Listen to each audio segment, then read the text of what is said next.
They see the private jets. They see the tailor-made suits and the headlines in Forbes. But they don't see the 4 a.m. ceiling stairs. They don't see the crushing weight of 1,000 families' livelihoods resting on a single signature. Being a CEO isn't a title. It's a burden. It's the realization that when the ship hits an iceberg, everyone looks at you, not for an explanation, but for salvation.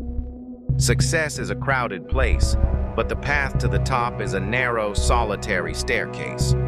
Today, we peel back the curtain on the loneliness of command. We explore the psychological toll of carrying the world on your shoulders and the price of standing where the wind blows the hardest. Welcome to the reality of the elite.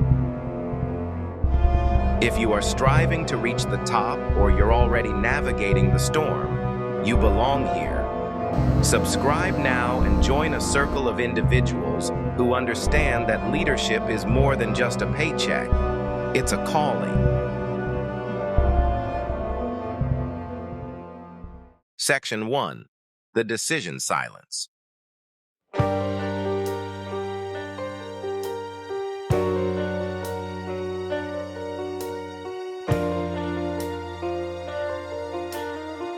In any organization, information flows upward, but at the very top, there is no one left to pass the bucket to.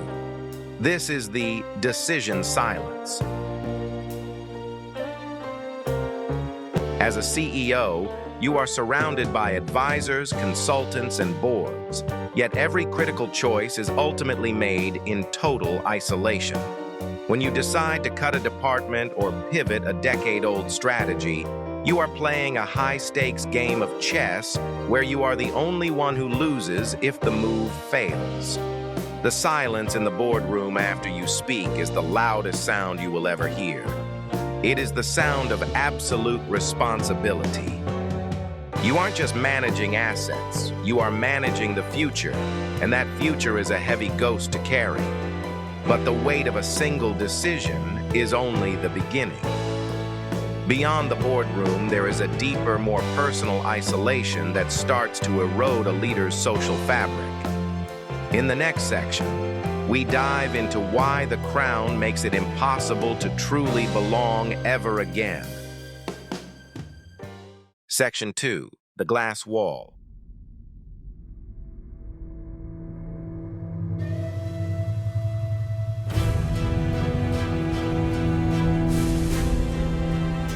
The moment you take the helm, a glass wall rises between you and everyone else.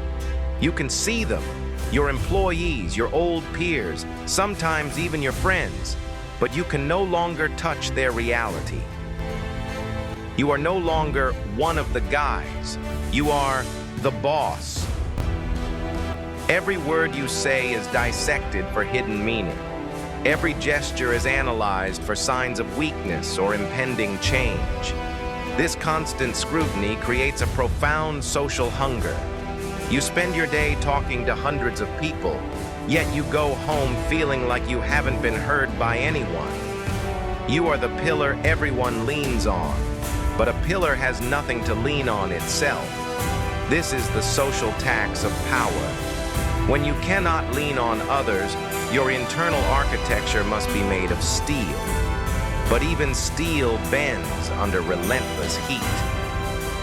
Next, we examine the Stoic Mask, the necessity of hiding your own fear while the world expects you to be fearless, and the toll this performance takes. Section 3.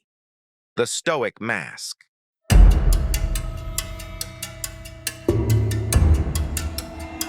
A CEO is the chief emotional officer.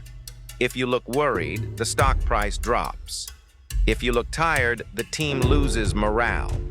You are forced to wear a mask of permanent certainty even when you are terrified.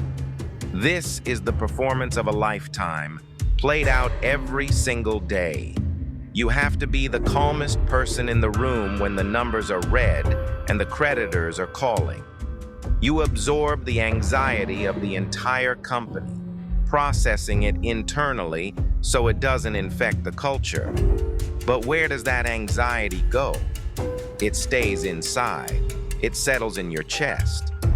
The loneliness of command is the inability to say, "I don't know," or "I'm scared," to the very people who depend on your strength. Is this burden worth the reward? Many would say no. But for a specific breed of human, this isolation is the price of greatness. In our final chapter, we look at how the world's most successful leaders transform this loneliness into their greatest competitive advantage. Section 4. Turning solitude into power.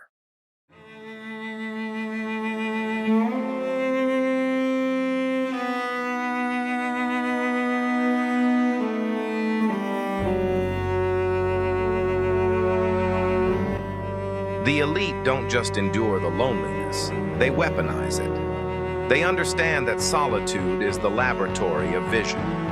In the silence of command, you find the clarity that those in the noise will never possess. When you stop seeking external validation, you become dangerous. You become unshakable. Carrying the world isn't about being a martyr, it's about being the foundation. The loneliness of the top is where you discover who you really are when the lights are off and the applause has died down. To lead is to walk alone so that others may walk together. It is the ultimate sacrifice and the ultimate achievement. If you can stand the cold at the summit, the view belongs to you alone. Command is not for everyone. Most people want the perks without the pressure. But if you are watching this, perhaps you are the one built for the weight. Remember, the world is heavy, but it is the resistance that builds the muscle of character. Stay at the helm. Stay cold. Carry on.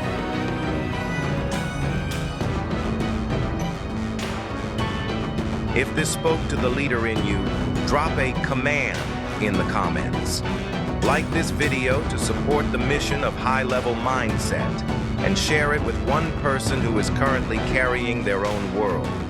We move forward together.